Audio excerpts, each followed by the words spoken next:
Welcome to Raining Ducks. We're back again, guys. Jeff, Jerry, Brandon, Hey, welcome to the set. I like it. Second podcast, same type of game. It was crazy. Yeah, the first one, Idaho, holy smokes. We didn't know what team we had there, but it didn't look like the Ducks that we are anticipating. And then here comes Boise State into town, and we knew they were going to be good, guys. Yeah. Yeah, I mean, they made us nervous. On the pregame show, we're talking about them again, making everybody nervous. Just the way we played the first game.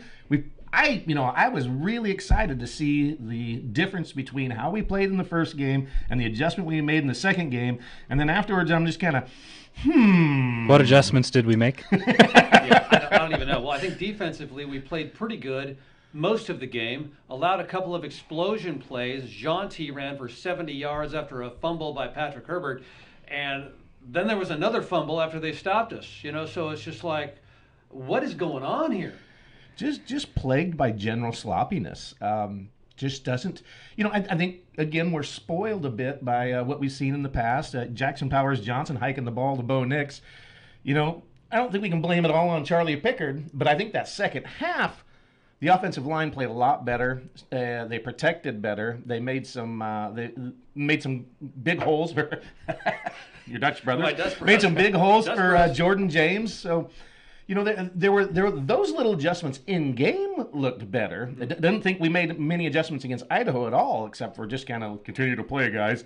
But this one looked like we made in-game adjustments that looked better. and I think that was apparent in the second half. Looked like they were really rotating a lot of guys on the offensive line into different spots, tackle, guard, center. I mean, at one point I looked out there and Pickard was hiking the ball.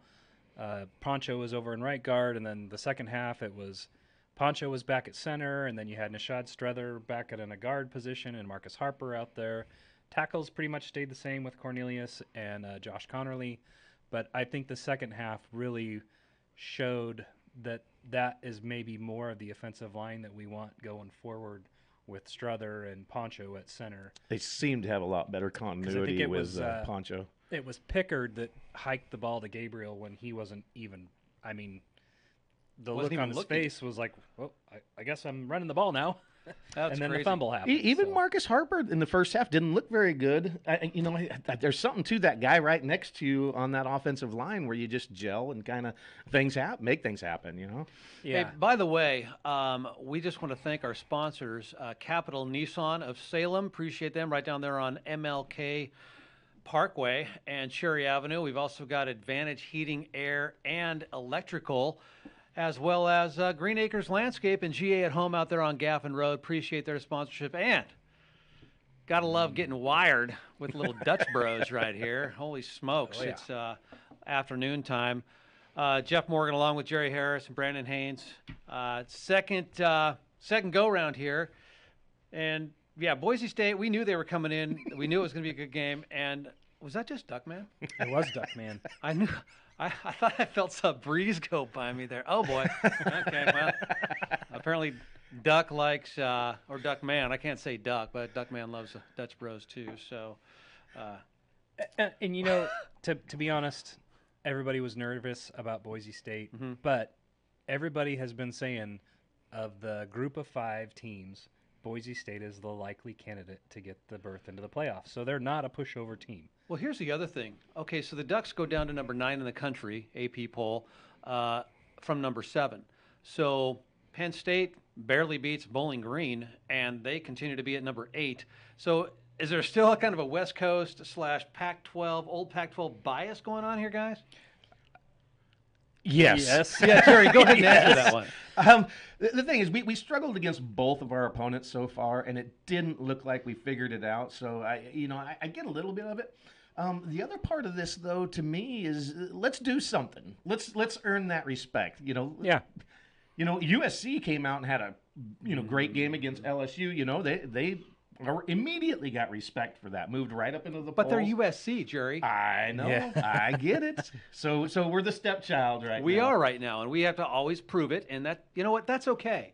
Because I think that's going to make the guys try a heck of a lot harder. They're going to practice harder. They're going to want to prove it to everybody and themselves that, you know what, this is not us. Yeah, we've made mistakes. These guys, let's be honest, they're still trying to gel. They're still Yeah. trying to figure each other out. How do we play? And I'm going to be honest, in the fourth quarter, Dylan Gabriel missed, I think it was Harper and Stewart back to back down that left sideline, both wide open for touchdowns, and that would have blew the game wide open right there. It would have been over. And they didn't do it and gave the ball back to Boise State. And there was only like just over 4 minutes left to go in the game. And Boise State could have gone down. They should have gone down, just ran the clock, and just kicked a field goal to win it. Instead, Ducks get it back, take it all the way down to the 10-yard line, and kick the game-winning field goal with no time left. So let's just use that a little bit. If you had to give a letter grade to our position groups, what letter grade would you give Dylan Gabriel for this second game? I'm probably going to give him a B. I'm going to give him an A- because did you see his stats?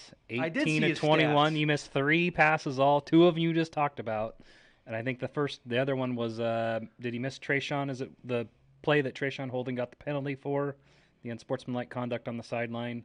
I think that was the other pass that he That's missed. the B. Yeah. Okay, so I was on the B train here. His movement in the pocket still doesn't look quite right. Mm-hmm. He's not comfortable yet. He admitted after the game that some of those sacks were on him, and I think that's just good leadership from your quarterback. So he's probably covering a little bit for his offensive line there. But he wasn't moving away from the pressure very well. He ran the ball a little bit this game, so he did move a little bit better. Again, 18 to 21. Okay, I get it. 243 yards. I think, wow. Clearly, improvement was made, and I think more improvement will be made when he's given a little bit of protection. I just don't. It doesn't feel like he trusts them to give him that time. But again, he could slide one way or another, or maybe we get him on the run early and allow him to move a little bit to one side or the other instead of letting the defensive line pin their ears back the whole time. I think that he throws the ball well on the run, and so I'm not sure why we're not letting him get outside of the pocket and find somebody. If nothing else, hit Ferguson in the flat or have a running back go out. He's got to get comfortable somehow, because you're right, Jerry. He is not comfortable in the pocket. I see a lot of open guys out there running across the field, and he's doing his progressions in that pocket, and it just doesn't look comfortable. So if you roll out, a guy like Evan Stewart, a guy like Tez Johnson, a guy like Trayshawn Holden, they're going to be open. They were open. Yep. It was kind of weird that, but my wife was screaming, he's wide open right there. I'm like, yes, dear. Quit hitting me. Calm down. But, I wonder, does 5'10" come into play here?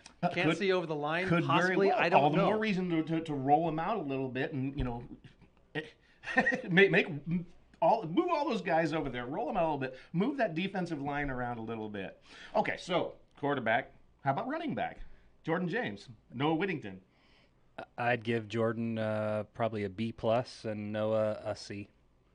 He still looks like he's running a little tentative, other than the kickoff return. Right. Yeah, but that's right. We'll talk about special teams in a second. Yeah, that's right. Special teams, maybe an A for him individually. Yeah. I don't think that their special teams last game was an A, but I know you're going to get to that. But I think overall as a team, I think the team is playing at B level right now. Our defense is playing very, very well, but they have some hiccups. They allow some big blow-up plays. So really they're going to have to figure that out. That's a lack of focus, I believe. Yeah. I do not disagree. Absolutely. Making a lot of little mistakes out there, and you put a lot, death by 1,000 paper cuts. It seems like all the way across the board, all these little errors. So, we got the quarterback, the running back, our major offense, right? Without the special teams, we don't win that game. You're No, right. we don't. And again, 9 penalties. And that's where I get to the offensive line. How did the offensive line do? D. D. That's right. Yeah, Well, maybe no, even a I mean, D it's probably- minus. I mean, they had their moments, both good and bad. So I think you have to average that out. For me, it's a C. I didn't think it was as bad as it was against Idaho. There's definitely, like we talked about, some improvement. It was especially made in the second half, but there was still too many missed assignments, blown sacks. plays, 4 Yeah, it's sacks. terrible. Sacks. You cannot allow that. And my thing with the D minus is, can you remember over the last few years how many guys are running free at our quarterback, untouched? just jailbreak coming right through there. No. Those are missed assignments, and those are Yeah. little things. And that's where I felt like they picked up in the second half. I don't know that he got sacked in the second half. I don't remember. But it seemed like they had better continuity along that line in protecting him, and the guys were communicating better, and they picked up some of the stuff that Boise State was throwing at us. Well, I think that goes to they're swapping guys out of different positions, just trying to figure it out. And I think that is what played a part in people or the guys missing assignments. It's okay, well, what position am I at again? Who am I supposed to block? Where am I supposed to go? I think there's a lot of that too. So when they can get that cohesive unit going, and I agree with you, Jerry, that's going to bode well for them. They're finally going to get some consistency, and then Dylan won't have to look over his back all the time. Well, let me throw this out there at you. Does it seem like a cohesive team, or does it seem like a bunch of guys that are playing individual football? Okay, so that kind of goes to culture, right? And you think with Dan Lanning, they would have a cultural thing there. You would think. You know, we brought in a few guys from the transfer portal, but those guys are performing pretty well so far. You know, we're nitpicking on Dylan Gabriel, but he's performing quite well if you just look at stats and stuff. But are we moving the chains? Are we doing those things offensively? You know, the wide receivers. You know, I give them a pretty fair grade. I don't, the 3 balls that they missed. You know, it wasn't as if they were out there dropping passes. Right. It doesn't seem like it's quite as cohesive a team this year as it was last year. And I know when Bo came in his first year, there were a few not great games where it was like, where is he throwing the ball? Why is he throwing the ball there? And it took him a little bit of while to get used to playing in A little bit of Oregon. while. A little bit I of a haven't heard while. that before. A little bit of while. A little bit of while. It took him a little bit to get used to playing for Oregon, right? Coming from Auburn, whole new Absolutely. system. Well, especially the first game. And I'm wondering if that's Dylan Gabriel's and Evan Stewart, some of those guys that are transfers. I wonder if that's, a learning curve, a process of, well, I played at Texas A&M last year for Stewart, Oklahoma for Gabriel, totally different system. And so they're having to learn a new system and find out, where they're supposed to be and timing and stuff like that. So I really thought Evan Stewart played well in this game. He did. And, I watched him a lot in the first game, and I was just kind of disappointed because it looked like he was running free. Yeah. Looked like he was in and out of his cuts good. He was running free on the pass you referenced earlier, and it was just overthrown, or there's another touchdown right there. But he had five receptions for 112 yards, a touchdown, 22-yard average. I mean, That's pretty good, isn't it? yeah, I mean, I would those are take big that. chunks. That's an Those A. are chunk plays. Yes, they are, Hey, definitely. chunk plays are back. That was pretty cool. Explosion plays, as they like to call them. And the tight ends, Trevor Ferguson, Kenyon Sadiq played pretty good. Patrick Herbert, my wife's not watching because she loves the guy. If he doesn't drop that fumble, I think we may just blow him boat out. race those We do. guys. 100%. We're marching for a score there, and we gave up 14 points off of turnovers. So Yeah. The fumbled hike, the Patrick Herbert that was a pretty good play knocking it out of his hand. Let's be honest, but still you self-inflicted wounds, 9 penalties. Yeah. Those 2 turnovers. So we if got we're 2 if games we're to gonna look at, not call it cohesiveness, then we're gonna call it sloppy football. That's what it's been. Adhesiveness. Is that a word? Adhesive. I don't know. It is now. know. It's Jeff like- Morgan, just ladies and made it gentlemen, up. adhesive. I mean Oh the my the God. penalty that funny. Trayshawn Holden got down on their end of the field backed him up. They were looking like they were going to get a first down, unsportsmanlike conduct for a totally uncalled for. No need to Absolutely. give the guy a forearm in the head.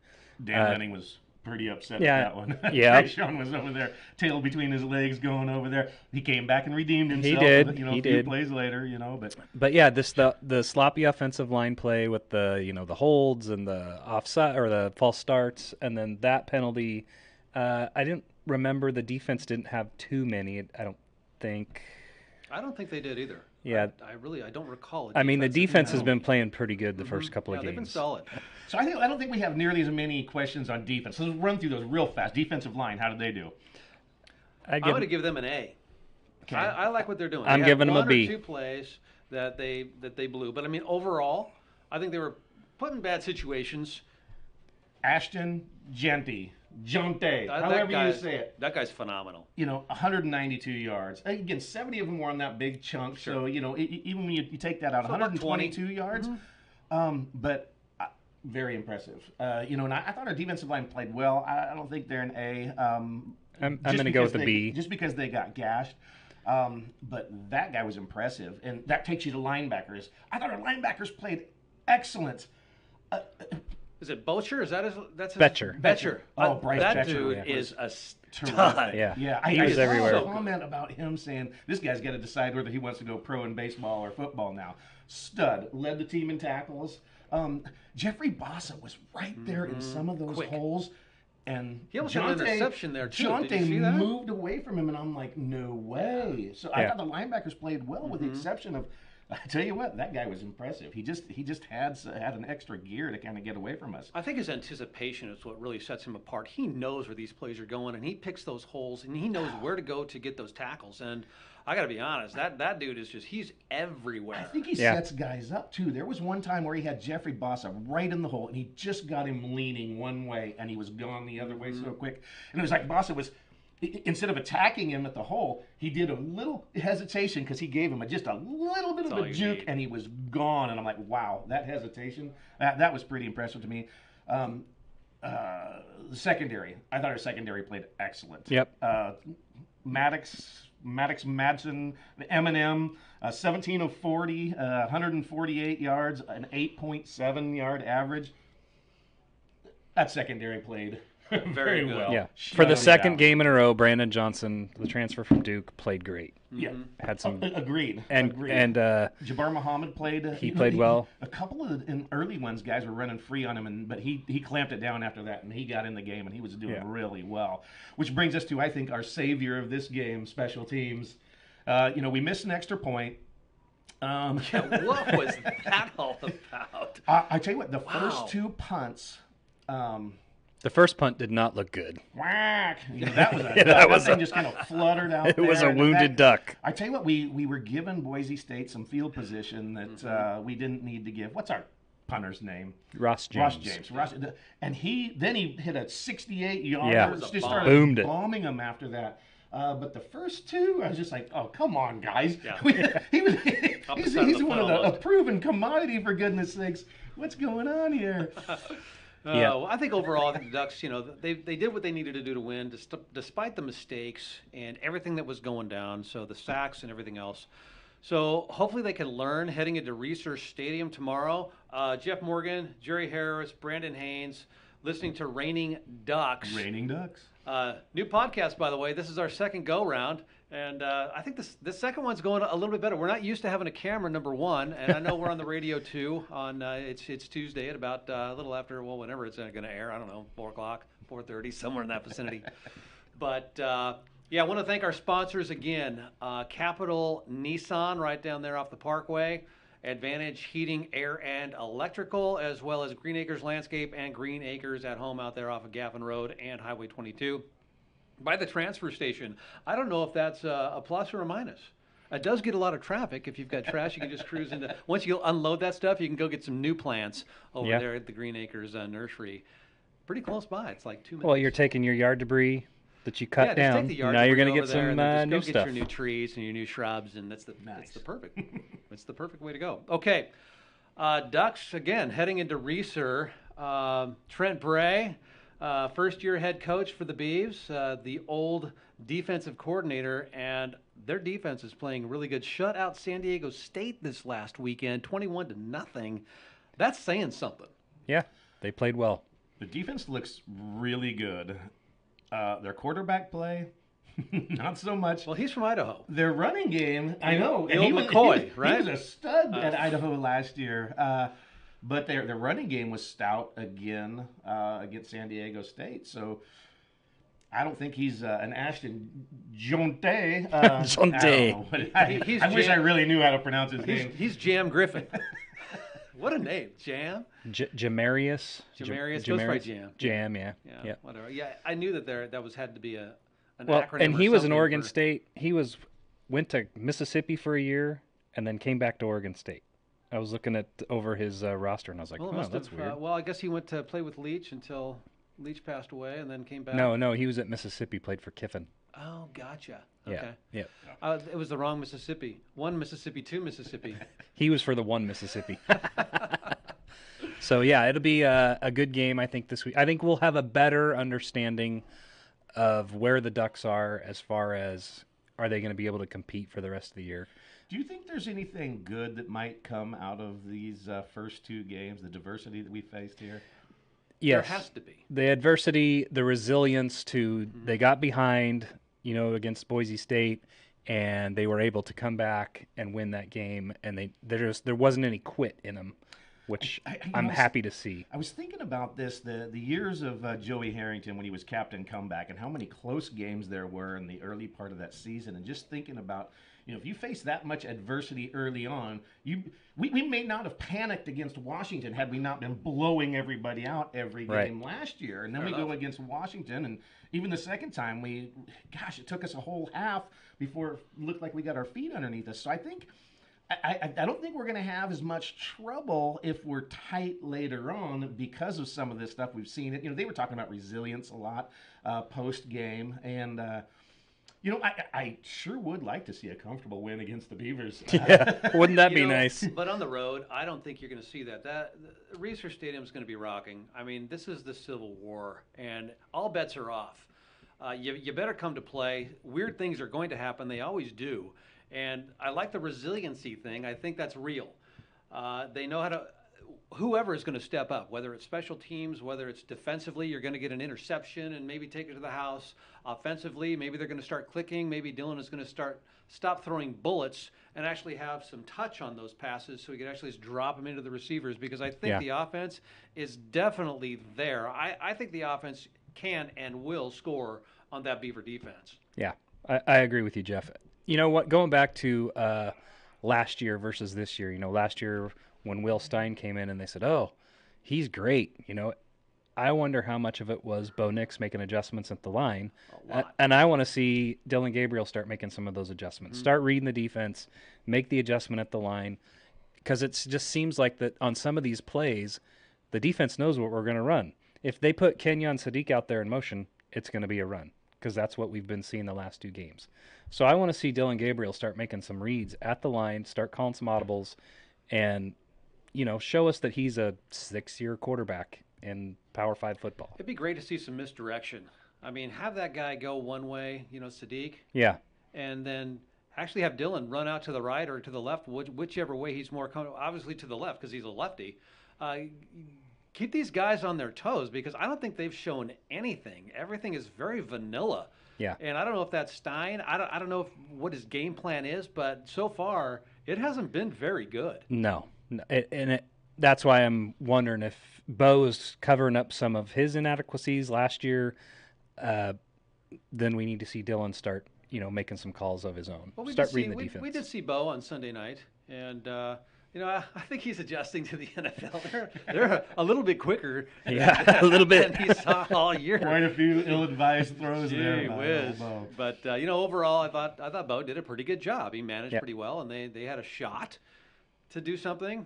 And the Seahawks actually pulled it out, and Geno actually looked pretty stinking good, to be honest with you. Yep. So I guess we switched gears to NFL there, but why not? Well, we'll switch it back to Reser Stadium. And you were talking about how weird things happened in the Civil War, and how this game for Oregon State, if you listen to all their fans, this is their Super Bowl. They are mad at Oregon, and they would love nothing more than to stick a loss on them. There's no reason for that. Oregon didn't do anything to them. I mean, that's an excuse as far as I'm concerned. You just got to get out there. You got to go. You got to play the games. And it is. It's their Super Bowl. And we'll see how they come out, because I think this really could be a defensive battle for the most part. I think so too. Because Bray was he's a great defensive mind, and he has done really, really well, or did, under Jonathan Smith, and now he's at the helm. And don't think that he's not still calling the defense, because I guarantee you he is. Oh, yeah. Sure. So it'll be 12:30 kickoff. Supposed to be nice this weekend. Kickoff. So tailgater show that we're going to be doing. We're actually going to be out at Capital Auto Group. I'm not sure if it's going to be Nissan, Toyota, Chevrolet, or Subaru, but it's going to be one of the four. it's They going got to the be. full gamut out there, so you're going to have to come out Can and we look hit a for ball us. into that island green? Maybe. I'll bring my clubs. I think it's going to be sunny. And how weird is that? A Civil War game in September. Yeah, that's bizarre. That- Usually it's on Thanksgiving Probably weekend. be and the warmest Civil freezing to War on death. record. huh? Right, exactly. I think about that. I've always worn a jacket to the Civil War, a heavy jacket. Well, are you? I don't even think you're going. Well, no, I'm going to be at the Capital Auto Group. Well, I know. Hitting golf balls. Yeah, you definitely need some practice.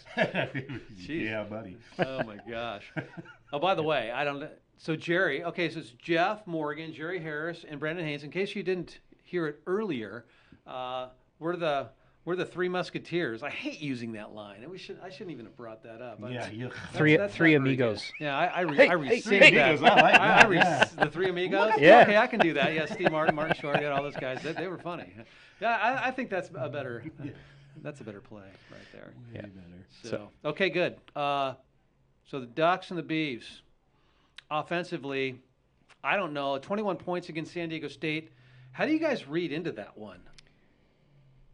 I think their defense is just way ahead of their offense right now, and I think they lost a lot of skill players. So They did. And then the transfer portal, they brought a few in. Some of those guys don't gel very early, and takes a little bit of time. We went through our position groups. I think it's that offensive line. We get Bedford back, or just even going from the start with Nishad and Yeah. Poncho at the center. I think we shore up some of our issues right there. I didn't see Pickard playing all that poorly. I just saw missed assignments in there, so I don't know. I think it'll be bad if they do the blame game on him afterwards. But there's certainly something wrong there, and we've got to be able to protect the quarterback, get him a little more comfortable, and get some continuity there. I think that's where the Ducks are headed offensively. I hate to say this, but I kind of like the chainsaw. I mean, I really think that's kind of a cool thing for them to just do. It's like a third down thing. I mean, that's just kind of the Beaver Nation thing, and everybody has one. I mean, what the Ducks have shout in the fourth quarter, and that's always really cool. But the chainsaw. I tell you what, it's fun. All right, so yeah, we're winding down a little bit here. Podcast can be over in a couple of minutes, but let's talk about what we think is going to happen and what we think the scores, what we think those are going to be. Brought to you by Capital Nissan. I think you're going to see a lot more running plays. They're going to try to get the run established because last week it was, 112 yards is what we ran for overall. And Jordan James had 102 of those. Granted, you take the sacks out, so I think Noah Whittington had 22 yards or something like that. He did not look impressive. I don't know if he's still favoring that knee. Boy, or but he what. sure had a burst on that. He sure looked impressive on that run back. Right? That he did. Yeah. So I think they're going to try to establish the run a little bit more.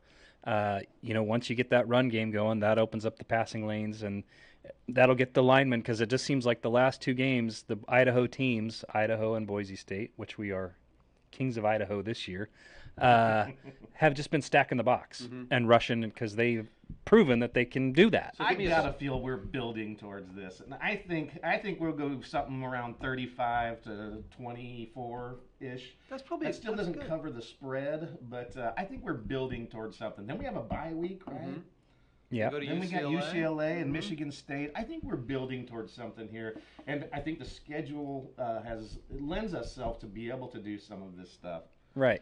No, I agree with you. Well, my prediction is brought to you by Dutch Bros. Dutch Bros coffee right here.